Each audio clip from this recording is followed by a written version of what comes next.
Hello everyone and welcome back to another Pony and Wolf Productions video. My name is visualbrony and today we are reading the story The Garden of Rose by UniqueSKD. I do not think that we have featured this author before, even though it does sound a little bit familiar. And by the way, don't forget that there is an amazing link down in the description below through which you can support this channel, and for as little as $1 a month, you can get download links to everything that we have ever done. So, maybe that's a thought, you know? Because seriously, these donations are keeping us afloat, and even barely, but you know, we usually just live off ramen these days. So, sincerely, Visual Pony, and don't forget we also have a merch store. We have a merch store! Don't forget the merch store! So, now let's get into the meat of the story, because I know that I am annoying you a great deal by now. 'Twas another bright morning in Equestria, and in the quaint little town of Ponyville, every pony awoke to greet Celestia's sun, perfect as always and ever still. The town was soon alive with sound. Every pony felt alive this day. The vendors set up their market stalls, as around some little folds joined to play. One pony was selling apples from a cart, stacked full and to the brim. Her red-brown assistant stalked a stallion, trying to sell apples to him. Another pony offered confectionery wares, which consisted of toffees and sugar delights.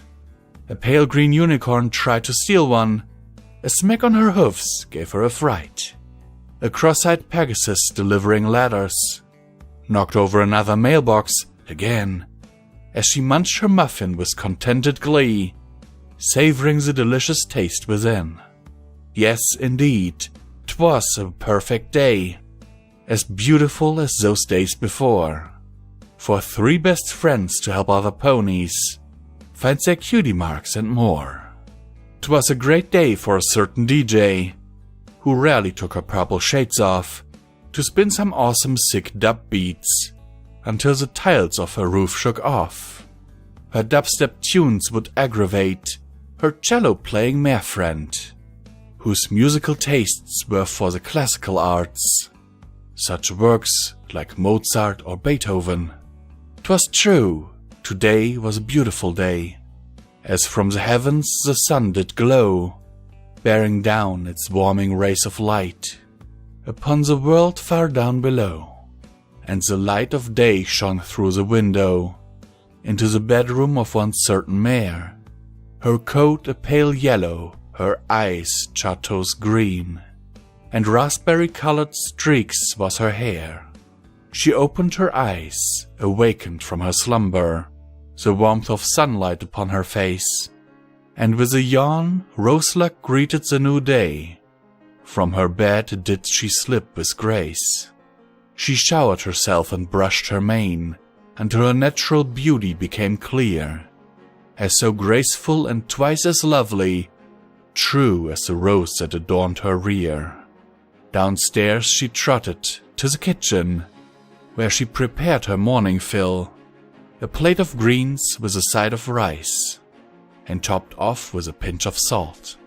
Her hunger sated, she smiled contently, and to her daily chore she did make haste, but not before the dishes were cleaned and put properly back in their place. Opening her door, Roseluck stepped outside, her hoofs meeting the gravel path, which ran through her colorful garden and ended at a little bird bath. Roseluck's garden was neither small nor large, but its size was just right, to her liking, and filled was it with every color of the rainbow, and ever much so did it appear inviting. Roseluck's garden was a sight to behold, so splendid in its magnificence, passing ponies couldn't resist a peek, seduced by her garden's sweet fragrance. Her bounty of flowers, like sons and daughters, as bright and alive as any young foal. They were her children, and she their mother, to care and to love and to hold. For Roseluck was a beautiful lady. She gave them life and she would guard them. She was a mare who helped them grow beautiful, and she was the life of the garden. Her flowers were always there for her. They helped to chase away her fears, and they would listen as she spoke her mind, to stories filled with joys and tears. Her flowers, they gave her company, so Roseluck was never truly alone, though she often thought of one day having a special sun pony to share her home. But her garden, for now, would be her family, her precious flowers a part of her life, who could cheer her up when she felt sad, who could make her forget her strife. There were honeysuckles and bluebells, there were monk shoots and there were clovers, and there was geranium, jade vines and lavender, with poppies and marigolds all over. From the blazing radiance of her sunflowers, the seducing purple shades of her foxgloves, to the cheerful purity of her innocent daisies, each perfect flower had been raised with love. Roseluck picked up a simple watering can, and inside she returned to her kitchen sink, where she filled her container with clean water. Returning outside, she gave her children drink. Her precious ones lapped up the cool liquid as it showered over their petals and stems. They shook in delight and with giggling glee as Roseluck happily tended to them. For Roseluck was a beautiful lady. She was their mother. She was their guardian. She was their carer who loved and fed them. And she was the life of her garden. Each day, Roseluck would gather her tools and set about tending to her plants. And with love, she would make the tiniest sapling mature and blossom into colorful giants. She'd treat the soil to keep it rich. She'd keep her allotments clean and free, so that her precious children of nature could grow up gracefully. And so connected to them Roseluck was, that if ever should one flower die, it would deeply sadden the rose-marked pony, and for her precious one she'd weep and cry. But her garden was part of the life cycle, where all things lived and died, and Roseluck knew that her precious flowers would not have wished for her to cry. For when one flower wilts away, another will take its place, and live on to remind dear Roseluck of its past predecessor's grace.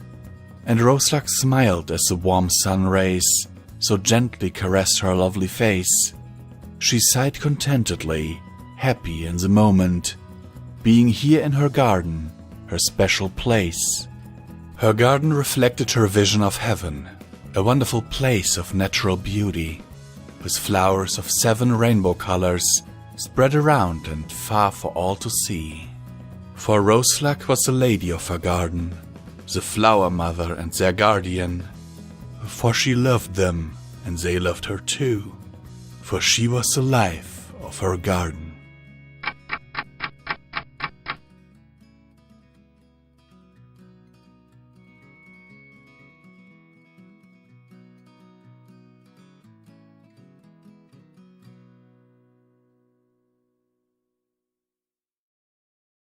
It is once again time for comment time with me, Luna, the comment kitty. Like and subscribe so that my can openers can buy me more amazing toys and treats. Sometimes I allow them to buy some food and stuff for themselves too, but only after I had my own share first. Also don't forget the merch store and the Patreon in the description down below. That way you can get stuff earlier or support the channel and get amazing merchandise. Nice little poem I must say, even though we don't really see the character of Roseluck explored nearly as much as some others in this fandom. I also like the pacing of it. It is calm and soothing. Something to read/listen to as you are falling asleep or have a relaxing cup of tea. This story gets 8 purrs out of 10 from this comment kitty. Now go away, there is a nap with my name on it.